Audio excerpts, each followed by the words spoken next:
Amour agapao, cet amour qui est décrit dans 1 Corinthiens chapitre 13e à partir du verset 1er. Cet amour ne soupçonne pas, cet amour est parfait, cet amour supporte tout, cet amour n'accuse pas, il pardonne tout. Bref, je ne suis pas en train d'enseigner sur l'amour, il s'agit de l'amour de Dieu. L'amour qui est de condition divine. Il y a tout de même, n'est-ce pas, l'amour philia ou philéo. C'est l'amour justement de la parenté, n'est-ce pas? Comme son nom l'indique, c'est la filiation. Et nous avons à côté l'éros, donc, n'est-ce pas, l'homme quittera son père et sa mère, s'attachera à une femme, et les deux deviendront, n'est-ce pas, une seule chair. C'est cet amour qui lie, n'est-ce pas, ces deux êtres. Et finalement, il y a aussi d'une manière restreinte l'amour storgé qui est sorti, n'est-ce pas, pour certains, de l'amour philia. Donc, mais c'est strictement l'amour justement amical.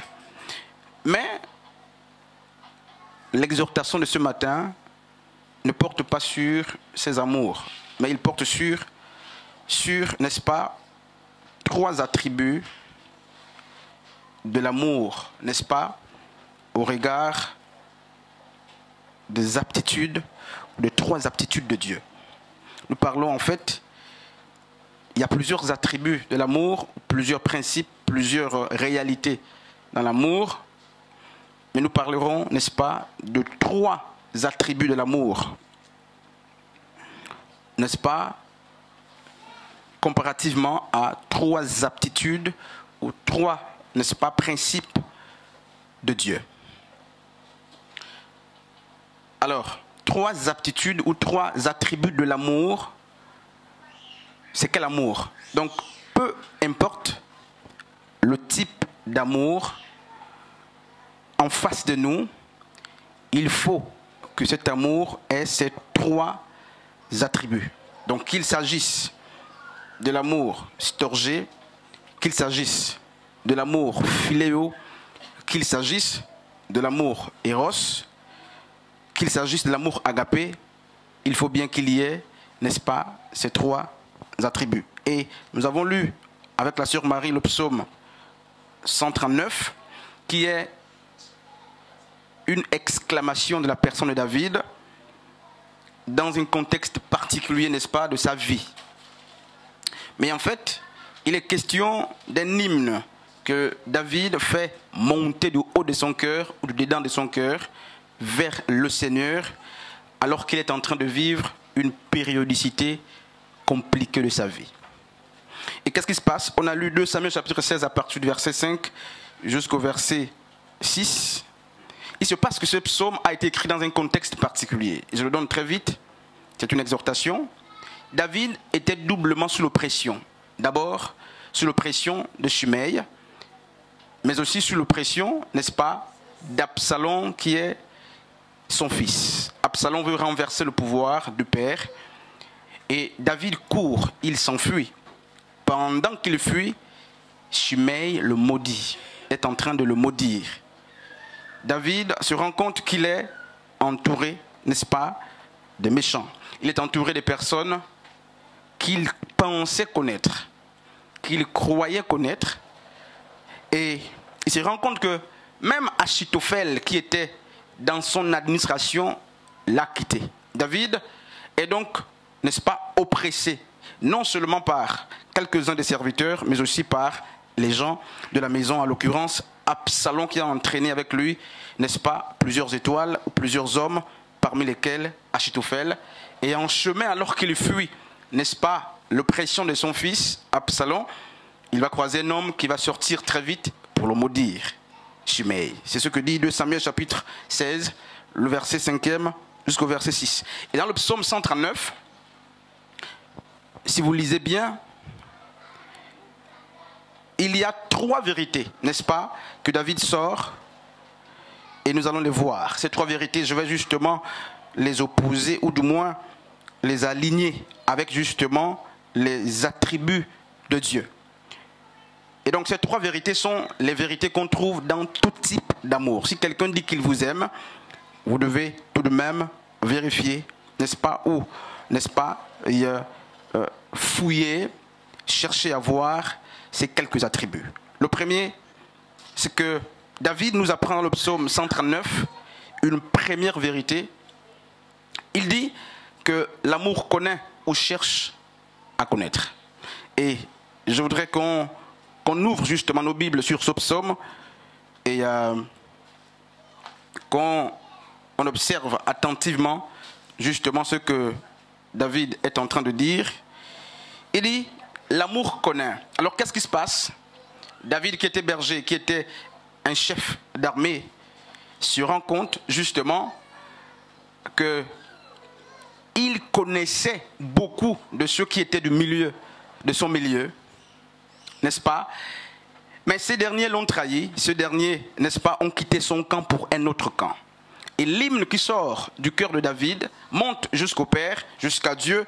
Et dans cet hymne, justement, la personne de David dit que l'amour connaît.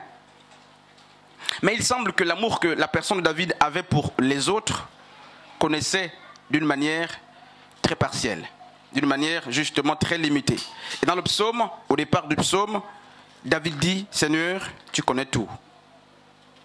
Que se passe-t-il? David se rend compte justement que même Hushai, qui de son côté ne connaît pas tout ce qui est en train d'être manigancé contre lui dans le camp d'Absalom. Et il se sent seul. Et que se passe-t-il?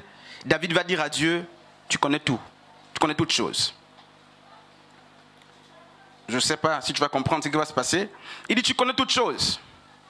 Et en disant justement que Dieu connaît toutes choses, il est en train de dire implicitement que lui qui connaissait assez de choses sur beaucoup de ceux qui étaient de son milieu, il les connaissait justement en partie. Mais en fait, l'amour connaît toujours. Et si nous aimons, nous cherchons à connaître. Seulement, le contraste est que David, en disant au Seigneur, Seigneur tu connais, il est en train de dire que même les manigances qui sont en train d'être tissées ou cousues dans le camp de l'adversité, même si je suis, n'est-ce pas, limité dans la connaissance des choses qui sont au-delà de moi, ou qui sont l'autre côté de la barrière, où existent, n'est-ce pas, ceux qui complotent contre moi, Seigneur, tu connais toutes choses. Genèse chapitre 27, pardon. Je voudrais qu'on lise très vite ce texte. Genèse 27, à partir du verset 3. Un père, pour ne pas comprendre du temps, dit à son fils, je suis au soir de ma vie, je suis en train d'aller vers le pays des allongés, mais va, fais-moi aimer, n'est-ce pas, que j'aime le plus. Genèse 27, à partir du verset 3e. Un père dit à un de ses enfants, fais-moi le mets que j'aime le plus. Et lorsque vous lisez justement Genèse 27, le père ne décrit pas d'une manière, n'est-ce pas, littérale ou linéaire, le mets qu'il aime le plus. Mais le récit conclut en nous disant que le fils est allé chercher ce que le père aimait le plus. Le père n'a pas décrit textuellement ou dans l'intégralité ce qu'il aimait le plus en recommandant ou en envoyant son fils, mais le fils, d'autant plus qu'il avait une relation avec le père, puisque le fils aimait le père, le fils connaissait ce que le père aimait. Et quand le père dit, va me chercher le mec que j'aime le plus, pour que je te bénisse, le fils est allé, n'est-ce pas, sans demander au père, que veux-tu exactement? Parce que dans l'amour, il faut la connaissance. Si vous aimez un frère, vous aimez une sœur autour de vous, vous aimez quelqu'un, il faut vous rassurer que vous connaissez la personne. Je ne suis pas en train de dire que vous connaîtrez la personne intégralement, mais il faut vous rassurer que vous connaissez la personne. Donc David nous dit, l'amour sait. Et en disant que l'amour sait, il ne parle pas un homme, David est en train de parler, n'est-ce pas, mais de la personne de Dieu. Alors, le Dieu qui sait toutes choses, comment est-ce qu'on l'appelle? Quel est cet attribut justement de Dieu qui sait toutes choses? C'est cet attribut justement que la personne de David est en train de mettre en exergue dans le psaume 139. Il dit, les hommes connaissent, mais ils connaissent en partie, mais toi tu sais. Il dit même, n'est-ce pas, ce qui est dans mon cœur, avant que cela ne soit conçu, tu sais de quoi je veux parler. David dit, les hommes savent, mais ils savent d'une manière limitée, et il dit, Dieu sait. Alors ce Dieu, n'est-ce pas, David ne le compare pas comme les hommes qui savent en partie, il dit, tu sais toutes choses. C'est quel attribut, justement, qu'on donne à Dieu, lequel attribut fait de lui celui qui connaît toutes choses.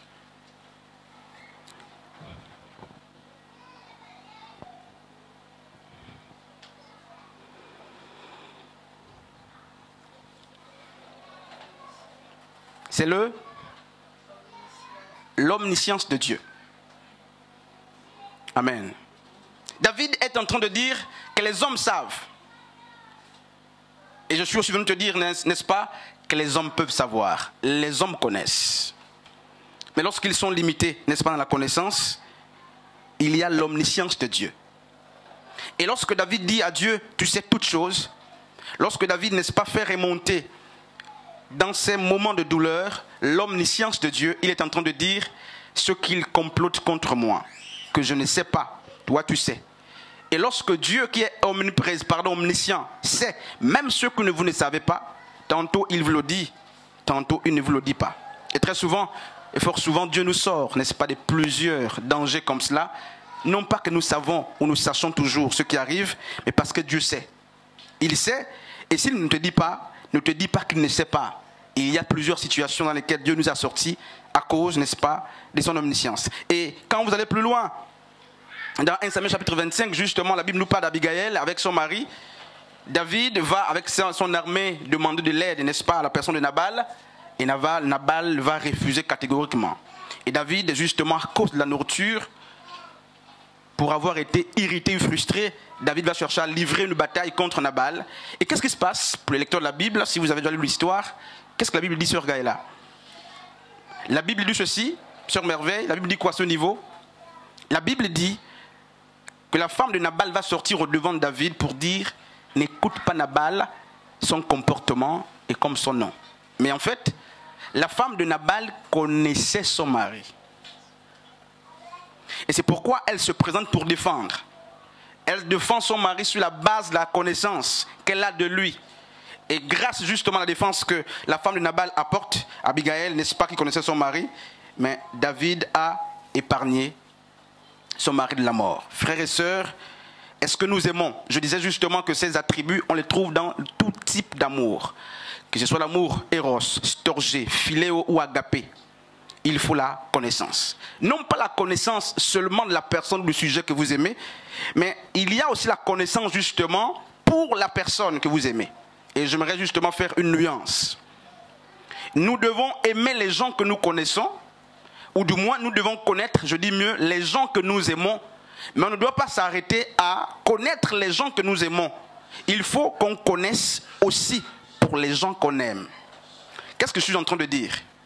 C'est que si vous aimez un frère, vous aimez une sœur, vous aimez quelqu'un, il vous faut aller jusqu'à aimer, à connaître pour lui. Si vous connaissez un frère parce que vous l'aimez, il vous faut connaître aussi pour lui parce que vous l'aimez. C'est-à-dire, s'il y a des complots qui se font contre la personne alors qu'elle n'est pas, n'est-ce pas, informée, vous qui l'aimez, et puisque l'amour oblige la connaissance de la personne, vous l'aimez, mais vous ne devez pas vous arrêter à l'aimer sans aller, n'est-ce pas, dans la connaissance, n'est-ce pas, des choses qui sont faites ou qui sont complotées contre la personne. Vous devez donc connaître pour la personne qui ne connaît pas même ce qu'on fait ou on dit de lui. Enfin, il faut que ça soit clair. David dit, Seigneur, mais tu m'aimes, tu me connais et tu connais même pour moi. Tu me connais et tu connais même ce que les hommes disent de moi. Tu connais même ce que les hommes font contre moi, même quand je ne suis pas informé. Et qu'est-ce qui se passe? Ce type d'amour, n'est-ce pas, frères et sœurs, il nous faut l'avoir. Parce que vous aimez, vous connaissez la personne, vous connaîtrez aussi pour la personne. Vous êtes capable donc d'informer et de dire, on est en train de dire ceci à ton sujet, on est en train de manigancer à ton sujet. Donc l'amour, frères et sœurs, ne porte pas seulement, n'est-ce pas, dans la connaissance du sujet, mais l'amour doit nous amener aussi à connaître ce qui est attaché, n'est-ce pas, au sujet que nous aimons. Amen. Est-ce que la sœur Rubita a compris? Il y a des gens qui vous aiment, qui nous aiment, mais qui ne veulent pas aimer pour nous. Il y a des gens qui nous aiment, qui nous connaissent, mais qui ne veulent pas connaître pour nous. Qui sont capables d'assister, n'est-ce pas, aux incantations contre vous, alors que vous n'êtes pas informés. S'ils vous aiment, s'ils vous connaissent, ils doivent aussi, n'est-ce pas, connaître pour vous ce qui est dit à votre sujet, ou tout ce qui est, n'est-ce pas, planifié à votre sujet. Amen. Et on va au deuxième point, très vite. Il y a une chose aussi, justement, que David met en musique ou en exègue dans le psaume 139. Il parle, n'est-ce pas, de la présence. David, au-delà du fait qu'il dit « l'amour connaît », David dit « l'amour est présent ». Et pour David, le type de présence est, n'est-ce pas, il dit, n'est-ce pas, que ce type de présence est déterminant pour la suite des événements. Pour avoir été guerrier, David sait que la présence est très importante. Il sait que notre absence dans un lieu, n'est-ce pas, sur un terrain, peut, n'est-ce pas, déterminer des avantages ou des inconvénients pour notre devenir. Et qu'est-ce qui se passe? Regardez ce qu'il dit de Jonathan. Il dit, parce qu'il connaissait Jonathan, Jonathan était présent. Ils ont planifié les choses ensemble et Jonathan est mort. David va jusqu'à dire, n'est-ce pas, qu'il aimait Jonathan plus que l'amour qu'il avait pour Jonathan, justement, d'autant plus qu'il était toujours présent dans ses douleurs. David va dire que cet amour était plus que l'amour d'une femme, au sujet justement de la personne de Jonathan. Et lorsque je parle en disant que l'amour est présent, que suis-je en train de dire? Je suis en train de dire qu'il y a justement des présences puissantes, il y a des présences, n'est-ce pas, mais qui sont absentes, il y a des présences impuissantes. Et je vais m'expliquer. Parce qu'en disant que l'amour est toujours présent, nous aurons tendance à croire qu'il nous faut toujours être présent. Alors que la Bible nous apprend, et David nous apprend qu'il y a des présences impuissantes, ou impuissantes, c'est mieux, parce que vous êtes présent mais inutile. Il y a, même dans des malheurs, des situations douloureuses que nous traversons, il y a que très souvent les gens sont avec nous. Les gens nous assistent. Assister, je parle d'une manière linéaire ou littérale, à cause de leur présence, ils sont comme absents alors qu'ils sont présents. Ce sont des présences impuissantes ou inutiles. Et très souvent par hypocrisie même. Nous sommes dans des cérémonies des autres, dans les maisons des autres, avec les autres, accompagnant les autres, mais ce sont des présences qui parfois sont vaines et inutiles parce qu'elles manquent justement d'actes, elles manquent d'être actives, ces présences. Et à côté justement de ces présences, n'est-ce pas, inutiles ou faibles, il y a des présences justement, que je disais, impuissantes, et j'aimerais mieux dire, ce sont des présences, n'est-ce pas, impossibles. Alors, vous êtes malade par exemple, et c'est ce que David est en train de dire, il dit, même lorsque l'homme doit être présent, parce qu'il t'aime, il peut arriver qu'il ne soit pas présent. Non pas qu'il ne t'aime pas, mais parce que c'est impossible pour lui d'être. Pourquoi? Pendant que tu veux être assisté, ou pendant que tu veux que l'autre soit présent, lui, certainement il traverse une situation qui nécessite aussi une autre présence. Et là, si vous n'avez pas la connaissance de cette dimension, vous direz, j'ai souffert, ils ne m'ont jamais assisté. David se rend compte que Jonathan n'est plus. Il se rend compte que Absalom, qui était son fils, n'est plus avec lui. Il se rend compte que Achitophel n'est plus avec lui. Il se rend compte qu'il a perdu beaucoup de personnes qui hier étaient présentes, mais elles ne sont plus. Frères, les présences des hommes sont toujours limitées. Donc l'hymne de David dit, Seigneur, il n'y a que toi qui es présent en tout temps et en tout lieu. Même lorsque les hommes peuvent m'assister, ils m'assisteront, soit d'une manière impossible, soit d'une manière, n'est-ce pas, impuissante, mais jamais ils vont m'assister en tout temps, en tout lieu. C'est impossible. Et donc David prend justement la présence et il dit, Seigneur, toi tu es le seul capable d'être avec moi, même lorsque les hommes, n'est-ce pas, qui peuvent m'assister disparaîtront. Alors ce Dieu qui est toujours présent, en tout temps et en tout lieu, dans des bons comme dans des mauvais moments, comment est-ce qu'on l'appelle? Quel est l'attribut justement qu'on peut donner à Dieu? David a proclamer, n'est-ce pas, l'omniscience de Dieu en disant, Seigneur, tu sais tout. Même ce que l'ennemi planifie contre moi, ce qui échappe, n'est-ce pas, à mon entendement, à ma compréhension, à ma visibilité, tu sais toutes choses. Et après, il descend, il dit, Seigneur, les hommes qui étaient présents m'ont quitté, mais toi, tu es toujours présent, en tout temps et en tout lieu. Il vante un attribut de Dieu, justement, que nous devons connaître. C'est lequel? L'omniprésence de Dieu. Est-ce que tu es dans une situation qui nécessite l'omniprésence de Dieu? Oui, Dieu est toujours présent. Même lorsque tous les hommes t'abandonneront, Dieu est toujours présent. Et David est en train de se rendre compte qu'il est seul. Les hommes qu'il croyait connaître, les hommes qu'il appelait amis, qu'il appelait fils, serviteurs, sont en train de le quitter. Et David est en train de vanter, n'est-ce pas, l'omniprésence de la personne de Dieu. Amen. Dieu est omniprésent. Dans nos douleurs, il est là. Dans nos moments de gloire, il est là. Frère Reda, on ne dort pas. Il est toujours là, ce Dieu-là. Est-ce que tu es toujours assisté? C'est une bonne chose. Mais rassure-toi que les présences des gens dans ta vie sont soit impossibles, soit impuissantes, soit actives, mais elles sont toujours partielles. C'est pourquoi on ne prend pas appui sur des hommes. Pourquoi? Parce qu'ils sont limités même dans leur connaissance, dans leur présence, dans tout ce qui est d'homme, il y a des limites. Et David, l'hymne sort de David, dit, Seigneur, même lorsque mes amis m'abandonnent, je sais que toi, tu es omniprésent. Amen. Il dit, Seigneur, de toutes les présences, ton omniprésence, n'est-ce pas, me suffit. Alors, c'est parfois un signe d'immaturité que de pleurer lorsque, n'est-ce pas, la présence ou les présences des hommes nous fuient. Pourquoi? Parce que David dit, même lorsque Achitophel m'a fui, même lorsque Absalom m'a quitté, même si Hushai qui est de mon côté aussi quitte, je sais que ton omniprésence me suffit. Il n'a pas à se lamenter. Et David, je disais justement qu'il est dans double pression. Il est poursuivi par sa propre maison, il est aussi poursuivi par des serviteurs. Et c'est là qu'il sort l'hymne de louange et d'adoration vers Dieu. Et nous, quand est-ce que nous chantons les louanges?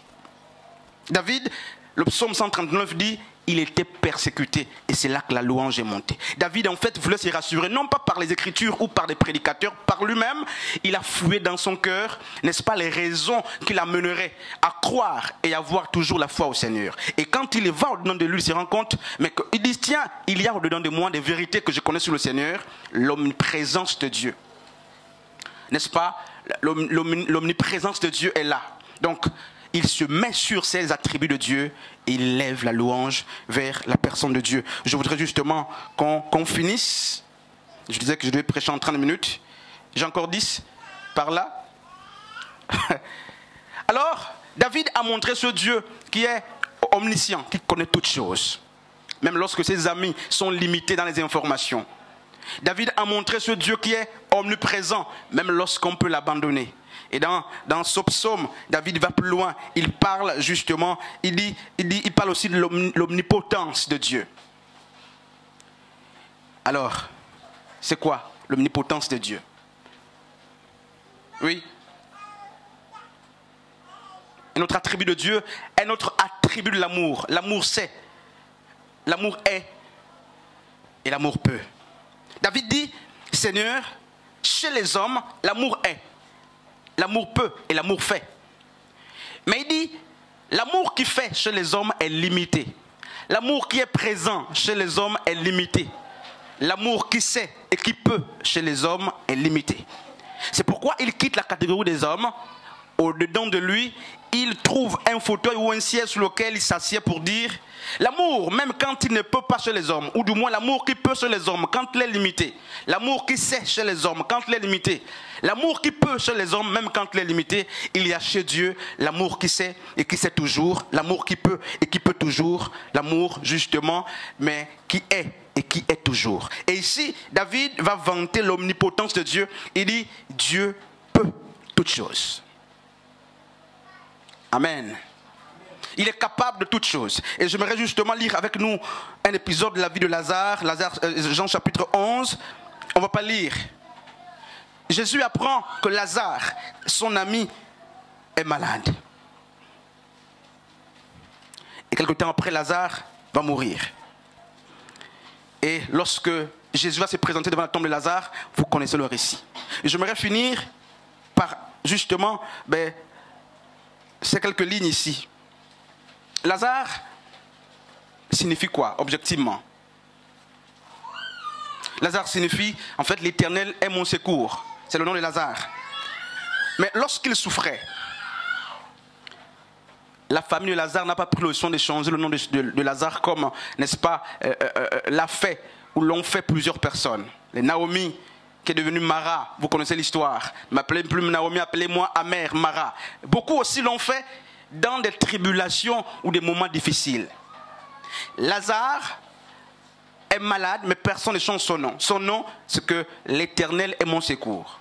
Dans la souffrance, Lazare a gardé le même nom. L'Éternel est mon secours. Lorsque l'information arrive à Yehoshua, Lazare se dit que son ami viendrait, mais Jésus n'est pas venu. Lazare est resté Lazare, il n'a pas changé de nom. Il a continué à s'appeler l'Éternel est mon secours. La maladie de Lazare s'empire. Lazare n'a pas changé de nom, il a continué à s'appeler l'Éternel est mon secours. Et puis Lazare meurt. Et quand il meurt, il ne peut plus décider sur lui-même. Mais même la famille de Lazare, Marthe et Marie qui sont restées, à l'occurrence, ne vont pas se permettre de changer le nom de Lazare. Lazare, même dans la tombe, est toujours appelé l'Éternel est mon secours. Les gens arrivent, ils ne disent pas qu'il nous faut modifier le nom de Lazare parce qu'il est parti. Il semble qu'on n'a pas vu le secours de Dieu en Lazare, ou dans la personne de Lazare. Même à la tombe, Lazare s'appelait l'Éternel est mon secours. Qu'est-ce que je suis en train de dire, frères et sœurs? Regarde un peu justement ce niveau de graduation de la vie de Lazare. Il est malade. Il se torture, il souffre, il meurt. Il est enseveli, mais il a gardé le nom. L'Éternel est mon secours. Parce que Dieu, n'est-ce pas, est notre secours en tout temps et en tout lieu, même lorsqu'il ne vient pas nous secourir. Et là, Dieu me siffle, n'est-ce pas, quelque chose. C'est l'histoire justement d'un homme de Dieu. Je vais chuter quelque part, qui organise, n'est-ce pas, un grand programme d'évangélisation. Et avant le programme, Dieu lui dit, je ferai des grands miracles et des signes. Et tu me verras. Alors cet homme vient très confiant sur le lieu justement du séminaire ou du programme d'évangélisation. Tout d'un coup, une grande pluie s'abat. Et quand la pluie s'abat, tout le monde fuit. Et lui aussi fuit parce que la pluie a tout démoli. Alors là, il n'a pas eu le courage comme certains pour rester sur la pluie. L'évangéliste est parti. C'était une pluie qui dérangeait tout le monde. Alors il est rentré chez lui. En rentrant chez lui, il est en train de murmurer seul. Seigneur, pourtant tu m'as dit que tu ferais. Mais il n'y a eu aucun miracle, il n'y a eu aucun signe, il n'y a rien eu. Le séminaire, ou du moins le programme de l'évangéliste, a été hypothéqué. La pluie est venue accabler.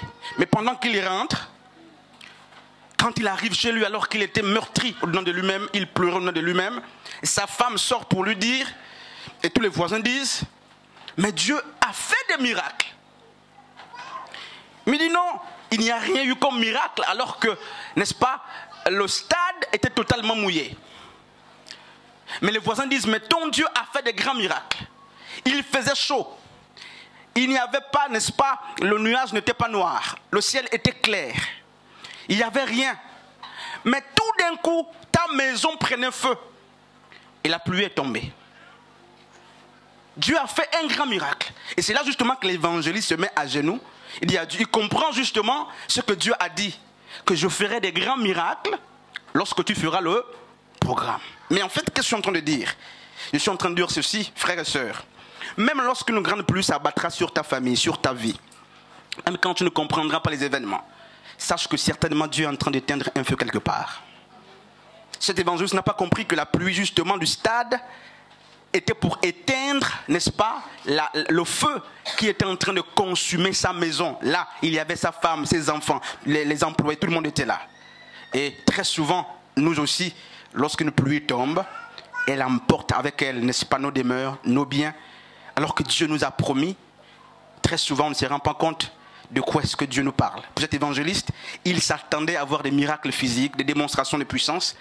Mais la Bible dit, au moment inattendu, sans que le ciel ne prévoie faire tomber la pluie. Dieu a fait tomber la pluie pour épargner la maison de cet